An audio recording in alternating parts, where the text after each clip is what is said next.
My name is Steve Bursey. I'm the chief investigator here at Milberg. I started their in-house investigative program back in 1997.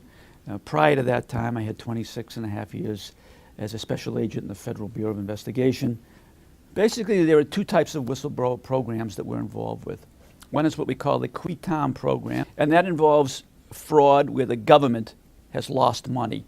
Typically, it involves things like defrauding Medicare or defense contractor frauds.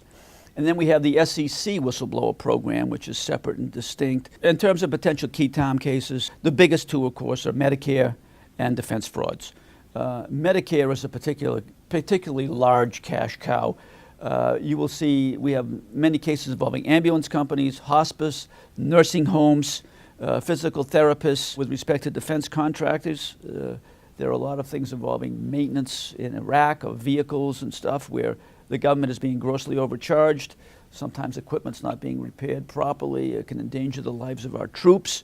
Missile components may be defective or not checked out properly. There's a whole gamut of things. It's two separate structures. With respect to the qui tam program, which is stuff like defense fraud and Medicare fraud, there's a slight variation in the amount, but typically the reward will be approximately 20% of whatever the government recovers. So if you may have something like a pharmaceutical case or a Medicare fraud case, something where the government's able to recover $100 million, the reward on something like that would typically be around $20 million. I mean, these things can be very, very sizable at times. On the SEC side, the rewards vary generally from 10 to 30%, depending on what kind of sanctions the SEC imposes on the offending party. If you are acting in good faith and reporting what you really believe to be going on, then you are protected under the provisions of the Dodd-Frank Act. You can't be demoted, you can't be fired, you can't be harassed. The most common thing we run into is this question about anonymity. People want to be anonymous. They don't want their identity out there, at least before the case would settle. Now, you can't just call up the government anonymously. They don't know who they're dealing with. You could be some kook. They don't know how legitimate you are.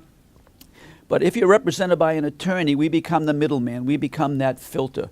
We assure the government that there is a real person out there and has real information, that we've vetted that information to a certain degree.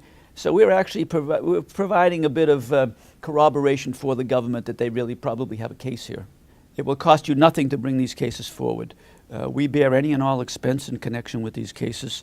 If there's an award, of course, we get a fee. If nothing happens, then it costs you nothing to bring the case forward. We bear all those expenses.